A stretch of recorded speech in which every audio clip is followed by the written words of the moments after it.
পরিস্থিতি হোক, আমাদের কিছু ছাত্র নেতৃবৃন্দ তারা সামনে ছিল। নাহিদকে আমরা জিজ্ঞেস করতে চাই, 7 মাস নাহিদ সরকারের থেকে কেন এই আওয়ামী লীগ নিষিদ্ধের দাবিতে পদক্ষেপ দিল?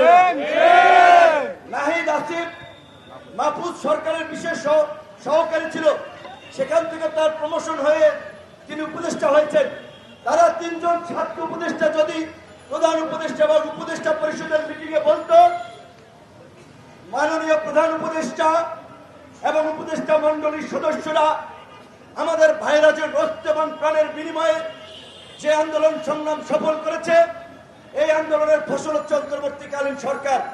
সেই সরকারে আমি একজন ছাত্র প্রতিনিধি, আমার যোগ্যতা ছিল না, আমার বাপদাদারও যোগ্যতা নাই।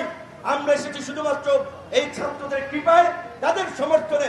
তাদের দাবি হচ্ছে ফ্যাসিবাদকে চিরতরে নির্মূল করে নতুন রাজনৈতিক বন্দোবস্ত প্রতিষ্ঠা করা।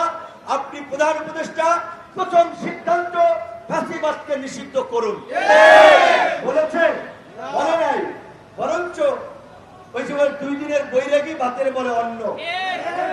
15-20 দিনের আন্দোলনে নেতা হয়ে তারা ওই পুরানো বন্দোবস্তের মতোই ক্ষমতার অপপ্রয়োগ, নিয়োগ বাণিজ্য, টেন্ডার বাণিজ্য এবং নিজের একটা দল গঠনে এইগুলোর মধ্যে ব্যস্ত থেকেছে।